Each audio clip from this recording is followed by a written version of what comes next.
Hello, I'm Dr. Jonah Schenker. Happy that you're joining me again, our community again, for Leading for Deeper Learning. I am super excited about today's podcast, more excited about the guest who will be joining us, Ed Forgit, Amanda Stokes, both assistant superintendents here at Ulster BOCES, and I'm really excited that we're taking the opportunity here today to discuss not only schools, not only school and classroom work, but how we're thinking here about leadership, how we're thinking here about our North Star and the work that needs to be done operationally, financially, and across systems and structures in schools to ensure that all of this work is moving all adults, pulling in the same direction on the topic which we know, which is most critical, our students. So hope you enjoy today. I know I will. Excited to kick off, and thank you.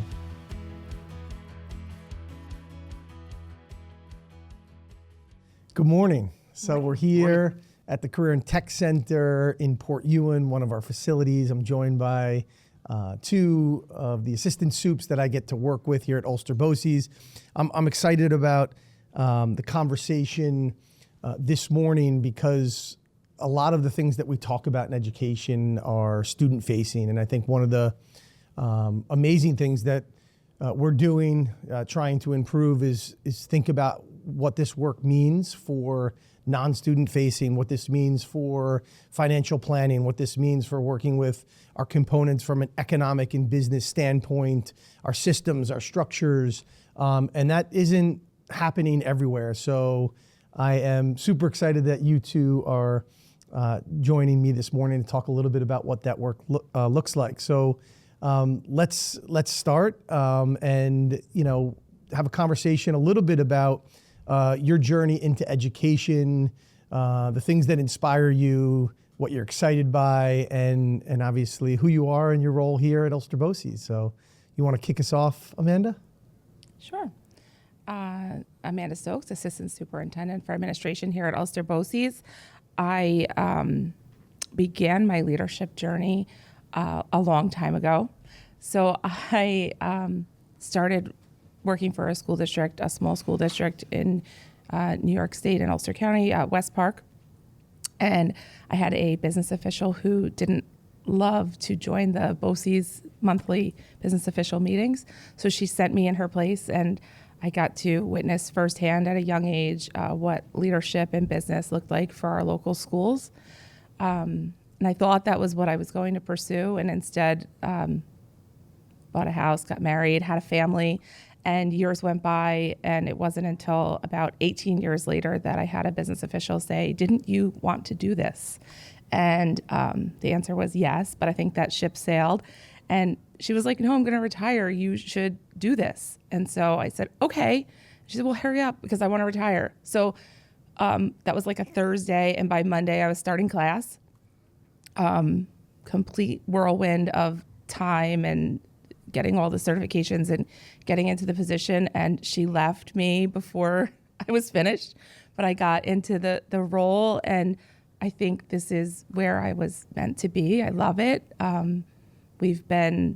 I've been leading all along in all of the roles that I've been in at Ulster BOCES. I've been a WinCap system administrator. I've worked with teaching people how to use the system, how to do things, in a better, more efficient way. And so now we're here, and I think for me, that leadership looks like guidance, inspiration, trying to help collaborate and get everybody towards working towards the vision of Ulster BOCES, really using the North Star to lead where we're going. And that's what it's my journey and how I got here.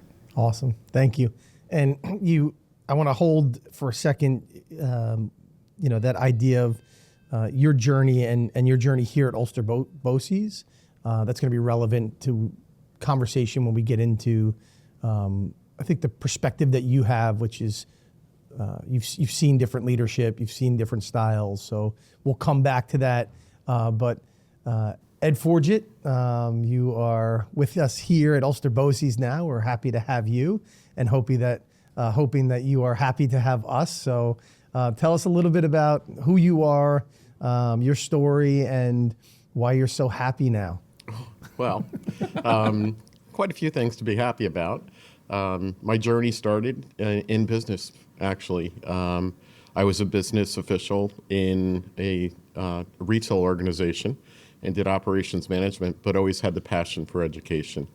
My desires in business were always to go towards human resources, training and development, and it just never connected for me because I missed the school environment. Someone once told me that, the passion behind you in education really drives from the work and the experience you had when you were a student. And one way to think about that was to kind of think about and remember all of your teachers. So when I thought about that, I can tell you every single teacher I had from pre-K all the way through 12th grade. And that really made me think about, so wow, how wouldn't it be really wild for me to have that same opportunity to change the lives of children when they're in their college years or experiencing life, to really reflect back on and see who I was and how I impacted their lives. So I made that shift from business into education in a very small K-8 school district, which was probably one of the best opportunities I had because it was so small and intimate. And at that point, I worked for a superintendent who was a real visionary, really had a lot of great perspectives on what education could be. Don't think about what it is, think about what it could be. And that really helped me to formulate my vision for what I could do. And he ended up going to work for Ulster BOCES at that time. He retired from the Greenwood Lake School District and went to Ulster BOCES to start a JMT initiative, the 4 counties, Orange, Ulster, Sullivan, and Dutchess. It was called the Regional School Support Center. That's the opportunity I had to learn about Ulster BOCES and everything Ulster BOCES had going for it back in the early 2000s. So I got a little interested in what the BOCES concept was. Grant ran out, lost that particular position, and ended up going to work for the Newburgh School District. I'm a graduate of the Newburgh School District. I live in the Newburgh community. Absolutely love it. Love the kids. Love the educational environment. So my experience in a school district went from curriculum and instruction to the deputy superintendent. So I got the opportunity to connect and engage with a variety of different peoples in Newburgh: systems design, systems development, process procedures, really listening to teacher voices and parent voices and student voices to inform the direction. Kind of molded and grew me as a leader. And I always wanted to go back to BOCES. I really needed to go back to a place where I felt I fit, and where I could connect, and where I could work with multiple school districts and really partner with them. So, it took me 2 years to figure that out. A lot of soul searching and reflecting to leave someplace where I really, I lived and I grew up. But I made the decision to leave, and I feel very confident that I made the right decision. Awesome. Well, thank you for sharing with me and our listening community a little bit of your story and who you are. I know I am grateful to have both of you on the team and by my side as we navigate the future of education for Ulster BOCES and the work we do. So you mentioned the North Star, right? Our guiding vision. We talk about all learners, students and adults.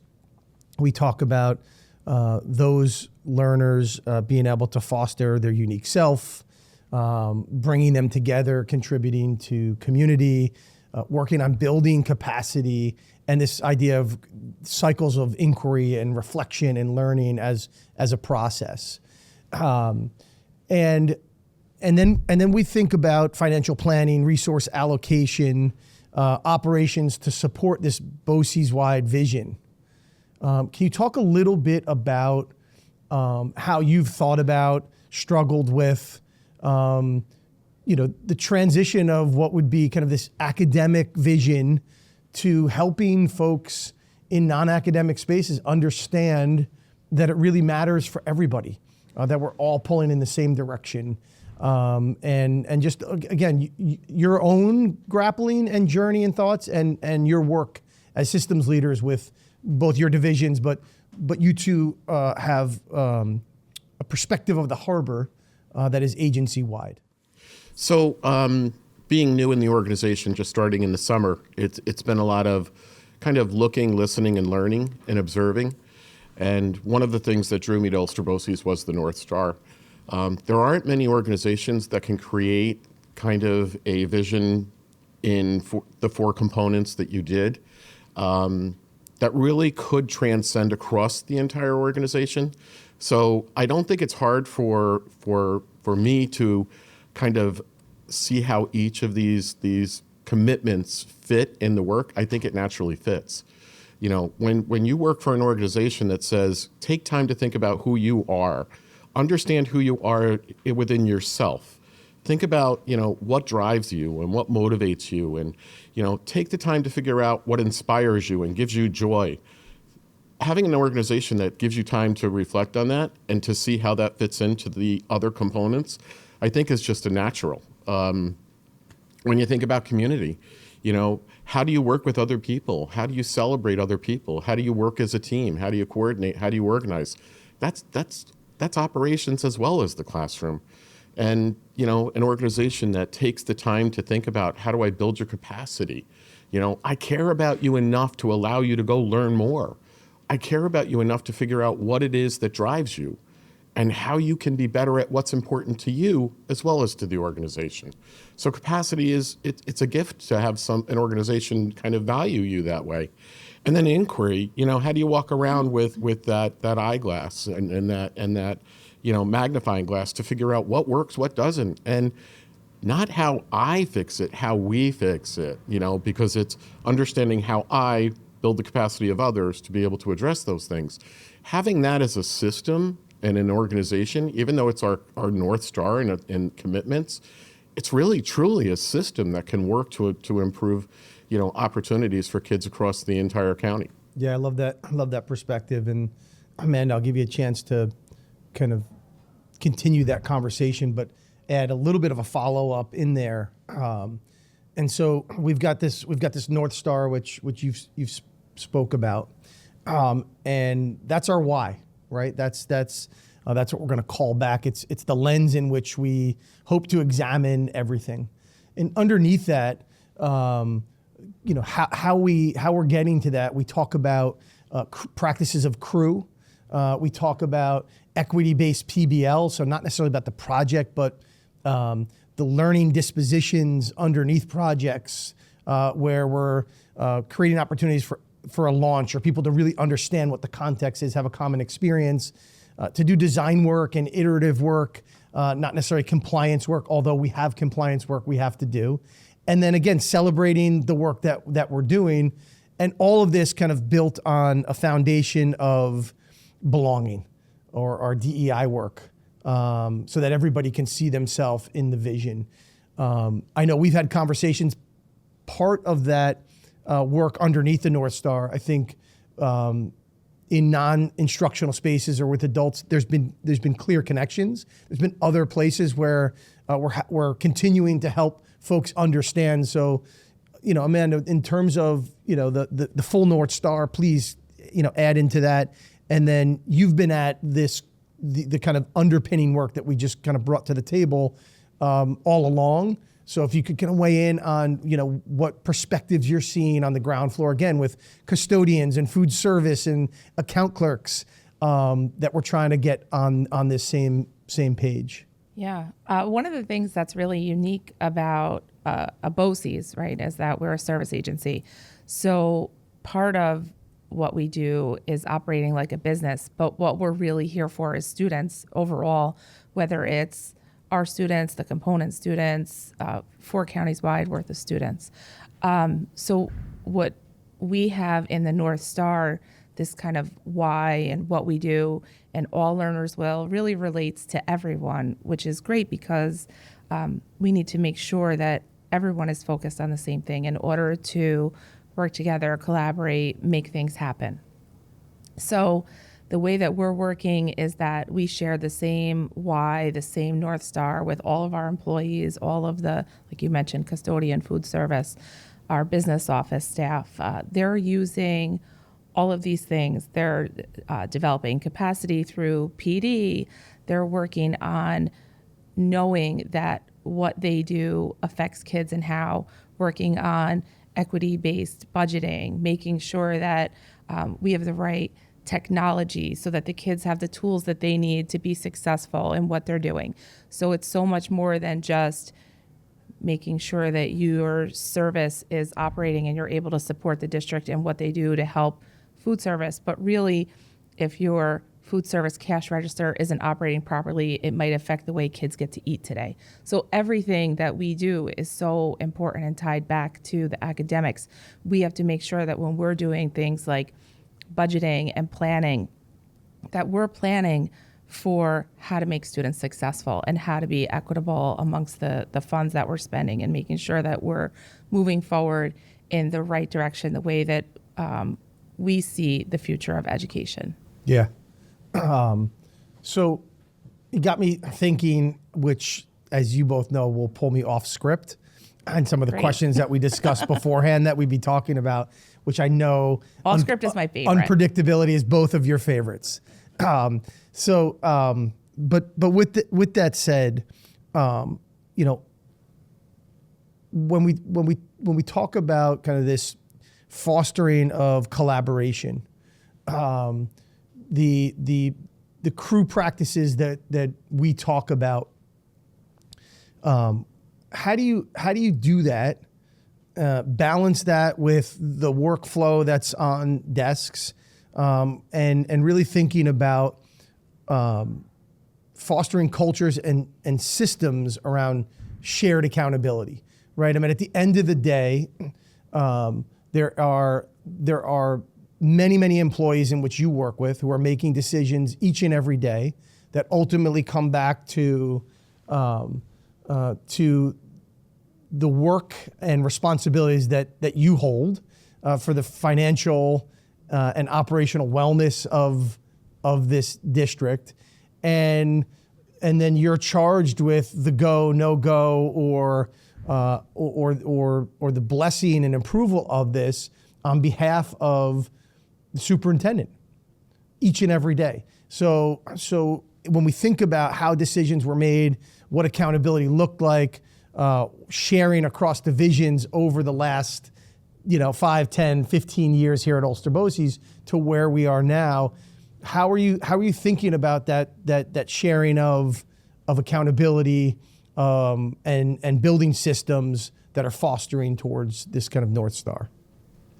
So I think you hit it, right? That's a huge part of it. It's a huge part of what my leadership journey is, right? So I'm working to empower everyone. We're democratizing information. We're allowing them to kind of participate in the decision making. We're running tuning protocols. We're doing project-based learning type things to problem solve things in HR in the business office. We're trying to allow the employees to be part of the resolution, to come up with the ideas to help make things flow better, work better. Cross-training people who may not need to know how to do each other's job, but it's really important not to only know the things that sit on your desk. It's really great to have a full understanding of how they got there before you, what their part of the role and process is in turning them over, and where they go after you, and kind of how things affect one another. So we are working on cross-training across agencies so that people have a better understanding of how the whole agency is operating and working together to help better create workflows, community, and understanding of maybe you didn't check that box on that paper because you had 3 students coming in crisis, you had other things to deal with, the phone's ringing, parents are calling, we're working on a snow early dismissal. You don't know what's happening at that desk if you're only focused on they didn't check the right box when they were filling out my form. So we're kind of working on the empathy and all of those things that go along with making us a better team. That's awesome, and I am giggling a little bit because Amanda's talking about early dismissals and snow days, and those of you who are listening who are school people know that we have school going on right now, and we're in real time, and we have early dismissals happening, and And so as soon as we wrap this up, we're going to be looking at how we might be dismissing early here, since the one district we're waiting on has said that they'll probably be closing as well. But needless to say, we got more things to talk about. So let's shift from kind of those structures. I loved hearing, and I've heard you say, and you've said in conversations, but I'm not sure that I've heard you kind of go through the list of these kind of PBL elements that you just went through as it relates to project work. So that makes me really excited that not only are we talking about it, not only are we articulating it, but that's how it's happening. I think as we think about your role here, as we are kind of co-designing together and figuring out where and what and how, one of the things that we've talked about, which is a critical element, is I know we're doing amazing things. I know we're on the right track. We are deeply aligned with the direction that New York State Education Department is going. And so I think we're going to be well positioned to help lead in that work. But you've brought this idea up, and not that we aren't doing this in pockets, but systematically, how do we know what we're doing is working? Right, and the shift and definition of accountability, which that shift is happening at the state as well, right? It's not like, why aren't you doing this or why isn't it working, but it's about growth. And if we're really talking about growth, we have to know where we're at. We have to be able to decide where we want to go, and are we hitting those targets? And not you're in trouble because you didn't, but why didn't we get there? What do we have to adjust? And so we're gonna be talking collectively as a team here and with the larger leadership team about what does accountability mean? What do the systems of accountability look like? So will you give us a little peek into, you've been doing a lot of listening, a lot of looking, a lot of observing, and I know there are a lot of ideas that you're slowly leaking out, but will you give us a little insight into where you're at now with thinking about accountability in relation to what you've experienced so far here with us and the leadership team at Ulster BOCES? Yeah, sure. So when you think about accountability, accountability can run in a variety of different ways, and you've mentioned accountability. I think that when you start to talk, and Amanda hit on this as well, when you talk about collaboration and you're bringing people together to focus on something, it's not telling them how to do it. It's allowing them to figure out how to do it. It's allowing them and giving them the opportunity to figure out, this is the way I process and learn and understand information, and this is how I apply it to get to an outcome. Systems are pretty complex, but if you take a system and you create a system very, very kind of small and task-oriented versus the whole system of the agency, that's what you're going to get. You're going to get a small change that may not be something that sustains. So when I think about accountability, it's really truly figuring out who is accountable. Starting with who is accountable for what it is we're talking about. Is it you as the district superintendent? Is it Amanda and her team? Is it Jill and her team of what are we doing for outcomes for students with special needs? Figuring out who the person is, or the project is, or the team is that's accountable, and really starting to get to understand what drives them and what kind of will influence the decisions that they make that'll have an impact on a student. So getting everybody on the same page and understanding where they come from kind of helps us to craft out what is the accountability system for the work that we're doing. We don't want to take an accountability system that has very, very discrete measures that are used to inform funding. We want, how is it going to inform the growth and development of our students? And our students are all the way across the 4 counties, because we have the Mid-Hudson Regional Information Center as well. So how do we take that into account? I think we also have to think about, who are we accountable to? So, having those conversations. And when you include the team that's going to do the work in those types of conversations, they feel invested, they feel valued, and they feel like they can contribute to the work that we're doing. And then really thinking about what are we accountable for? So within a project or a task, thinking about we're accountable for behaviors and processes and climate and time frame and all of those particular things. And then how are we held accountable? What are the multi-level plans? What are performance systems? What are budgets? How do we take all of those things into consideration? But you don't create an accountability system in isolation. You create an accountability system with the individuals that are actually engaged in doing the work. You talk to the students, and not just the students that we're working with now, the students that have graduated and are moving on to very successful careers. And what did they gain from our system? So I think in talking about accountability and the design of an accountability system that's really going to be meaningful, not only to our students, but to our employees and to the agency and to our component districts, it takes time to figure that out. Yeah. I think there's so many things within both of those answers that that mirror what we're talking about here, right? And when we create systems that are and co-design with the people that the system impacts, and they can see their work in that. It's not that we're doing to them, right? It's the conversations about we got to be sure that we have an idea or a target that we want to get to. Let's talk about what that looks like. Let's talk about how we're ensuring that we're getting there.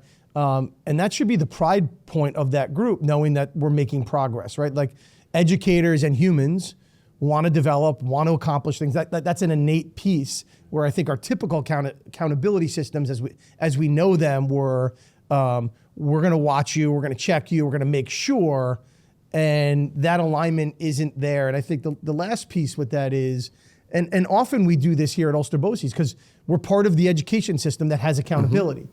We've often figured out how we're thinking about it. It's also then critical to ensure that our process meets the needs to be able to be compliant to a system in which, even if we don't agree with that system, we're part of it, that we're meeting those benchmarks. But I think to your point, engaging in our work first, and that's why often there's a little bit of a non-alignment with language that we'll see in kind of regular initiatives, like the way that we're thinking about it. But that crosswalk is critical. I think you and I have had several conversations about this. And, I think it's really important that we engage in really, really solid professional learning. And what I'm observing from the organization, we've got some really solid partners in Center for Love and Justice and High Tech High and all of those particular components. And when you look at the North Star around self, community, capacity, and inquiry, those professional development opportunities really lead and align with, the North Star. And that's really critical, that the capacity that we're building of the individuals functioning within the BOCES are being provided with opportunities to grow and develop in alignment with our North Star. I think that's amazing. I mean, we're there with that.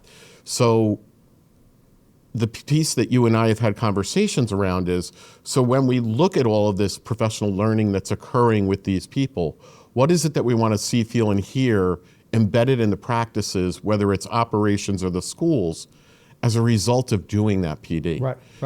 What do we want to see in a faculty meeting? What should the conversation sound like? What should happen as a result of those meetings? And how is that being implemented across the school and across those classrooms? I think that's the work that's the way I determine accountability. Yeah. How do you give it a definition of Ulster BOCES, not High Tech High, not Center for Love and Justice? How do we say, this is what we're going to take from what we learned, this is what we're committing to implement, and this is how we know it's going to make a difference? Yeah, that's kind of where I think we are now. No, that's great, and I think Amanda could certainly attest to this. But there was a period of time not too long ago where our partnership engagement portfolio was vast, and we had some real conversations about we can't do all of this. Let's get really clear, to your point, about who aligns with the work that we're trying to do, and we've pared down we've pared down to get more focused because we weren't focused. I think today our collective agency understands it is more focused on where we're going, why we're going, and how we're going. And those partners weren't selected arbitrary. Those are the partners actually who aren't interested in selling their brand to us, but really offering us a container to help leverage us. And that's really, I think, how we landed on where we're at now. So I'm going to ask kind of two more questions, and then we'll begin to wrap up. You mentioned keeping students at the core. That's often said in educational landscape. We've got to keep it. It's always about the kids, but we've done some intentional things. You all are doing some intentional things. For us as leaders that were school people, non-school people, as you begin to travel and traverse in your leadership journey, it often takes you further away from the classroom. And then you also work with entities that don't interface, for the most part, with schools. What have you done? How are you thinking about continuing to ensure that somebody who is in a accounts and finance end, who's processing paper, working on budgets, working with vendors, understands that the work they're doing is linked to kiddos? So for us, I think one of the things that we did that's really awesome is like little bus tours to travel to different of our schools, so that the staff who works in the business office, we have a full staff who works in a building that has no students anywhere near it, right? So we have people, get on the bus, took them to the buildings. They're able to see kind of what's going on. They're invited to our celebrations of learning. They're able to get out and go into classrooms. I know Ed and I talk about, like, that's how we like fill up our tank. We go visit the kids in the school. We go walk around the buildings and see what's going on. It actually helps make doing what you do seem so much better when you can see the products, you can see the kids out here having fun and thriving, and the little things that they're creating and the awesome things that they're doing. We have students doing things that, like, I never dreamed of doing as a student. That's really awesome to see. So I think having them get involved, get out there into the programs, see what we're doing. We have North Star News that you created that's helping to show them, even without leaving their seat, kind of the awesome things that are happening in the agency. And I think we're really trying to pull them in, be inclusive. That was something that wasn't always the way, right? It was a little bit segregated. If you were there, you were them, there was an us. It was kind of a weird dynamic, but now we're making sure that they're involved in what's going on. They know the vision, they know the why, they know why we're doing what we're doing. And I think that helps have an ownership in it and really understand, like, that it is what it is about and why we do what we do. And I think that helps drive your focus. That's awesome. You want to add to that, or you want me to keep rolling? No, the only thing I would say also is that we've also invited the operational people from the New Paltz into conversations at BOCES wide to begin to talk about what is happening firsthand from the educators in those particular schools, and how does that inform the work that we do. So as a collective group, we have conversations, and then as teams, we go back and say, so based on what we heard, how does that influence the way we do our work within our divisions? And having that opportunity is really great. That's not something that I've had in the past in previous employment. And I think anytime we're bringing folks together and we're doing exit tickets or surveys on the way, like, we always hear, can we have more opportunities to work across divisions, right? So there seems to be that intentionality of what you talked about, right? Connecting any work in the agency to students and student outcomes and student joy and student success, that's filling people's buckets and helping them do the work. So we'll wrap up with a question, again, that's not on here. So we have this kind of check and balance, or we're supposed to be having this kind of interaction that's a balance of like operational, financial. I mean, those are all critical responsibilities for us in the agency. And we've got wild dreams. And tied to those wild dreams are budgets and finance. And so you work in partnership with a superintendent who loves to wildly dream and wants to do big things. So what's the balance for dreaming big, fiscal responsibility, communicating out that that this is the direction? How do we plan for going back to your first previous experience with this small district of I'm not interested in what schools are, and we do amazing things all over the county, all over schools all across the country, but I believe in what schools can be or what they should be. And so how do you manage wild leadership that wants to go everywhere, knowing that we've got to have conversations about reality and responsibility, which I believe are important. So tell me a little bit about that dance. Well, I think our best analogy is that you're the balloon and I'm the weight and Ed is our string. And I think that kind of really sums it up well. So while your head and ideas are somewhere up in the clouds, I like to think as a business person, I'm not as visionary as you are, but I do understand and also always want to support. I think one of the most important things as a business official is to support the vision and support the superintendent and try to see what we can do to make the things happen that need to happen. But that takes some financial planning, some appropriate figuring out of things and making sure that things can work before we jump full force into them. I think we have a great relationship working wise, so that you're coming to us with ideas and seeing, is it possible? And when we say no, you say, but yeah, it is. And so then we figure out how to make it sort of happen. And so we're getting there, and I think it's great. And I think that works, right? You're not going behind the system and making things happen, where we don't kind of, I don't want to say we have a say, but we don't really have a say in if things are happening without us knowing. So I think keeping open communication, keeping an open mind, being flexible, kind of having some little side pocket stash where we can do the things that are innovative is really important, just to keep us, you can't fall behind because you'll never catch up. And I was kind of joking in the question, but it is a serious question, because what you highlighted, operations, finance, administration, like being in tune and aligned and in support of the vision isn't always apparent and the norm. There are many relationships between superintendents, business, operations that aren't aligned, that work in tandem, that work actually against each other.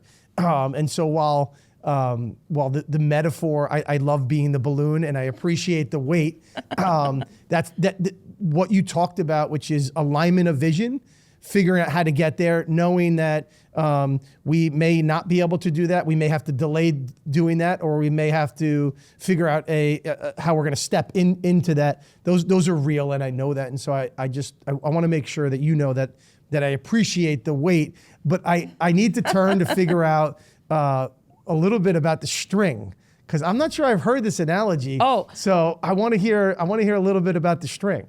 So I think the Ed fits in really well between us. So one of the things that I don't have is really the education background. So I don't have the teaching and learning side of what we do. I mean, I've been in a district now for 20 years. I kind of know what's happening, but I don't have I wasn't brought up in a school. So Ed has that. And so if you have the pie in the sky and I'm down here with the budget saying no, he can help, lead us together. So I think he's kind of like the middle ground, where we're getting from like, no, this is why this makes sense. And okay, I can maybe, bend this way. So I think it's actually a really perfect setup, because we need the the operations and the technology guy to like help get us there with most things. Yeah. So I think that's super. Does the string want to jump in? String would love to jump in. There's a lot of things you can do with string. Yeah, in our private counseling sessions, we've just talked and kind of strategized. When you come back with, just 2 weeks ago, we got a text message. I've got a lot of great ideas from this conference, and we haven't heard them yet. Yeah, we haven't heard them yet, but we were also hoping your plane would be delayed for a couple years. So, on a serious note, thinking about, it's important to have vision. It's important to think about preparing kids for when they graduate. These are students that we're talking about that are in 8th grade and 9th grade, right? So if we're providing them with an education to meet the outcomes and expectations of today, how are they going to be successful in employment after 12th grade? So you have to have that vision. And we appreciate the fact that you have that because you have a strong vision and you're always out there researching and trying to figure out what should we be doing in the best interest of these kids. But then it's also going back to that North Star and making sure that we're taking care of the large group of adults that are in this building. Do they align with that? Do they have the capacity to do what you're asking? If they don't, what's the investment we have to do in order to grow and develop them? So, it's 3 of us having conversations that get expanded to the entire organization to say, is this where we should be going? And how will we get there? And that's a critical time for us to do that. That's awesome. And we all know what happens to a balloon without a weight and a string. It's not a good scenario. So I appreciate you both. And I do think, right, that has been a missing piece in our agency. We've had the roles, but this interplay and interconnectivity and commitment to vision, instructional vision, agency vision, financial responsibility, the practicality and operations of a growing agency north of 500, and how that all dovetails together so that our other leadership partners at our table can then plug in and do the visioning work of the schools in which they're leading, the state work in which they're leading, the regional work in which they're leading across our other divisions. That's the recipe. That's the infrastructure that often gets in the way of good work. And so I think it's critical that we continue this conversation. And it's critical to be able to tell other people and other institutions that this isn't work that just happens. You have to commit to this work if you're in a district, if you're in another BOCES, or nothing will get done. So again, I appreciate you both this morning, spending time with us, our listeners, with me. I always love to spend time with you both. Thank you so much. And let's get to our phones and see if we have an early dismissal. Again, thank you so much for being with us today.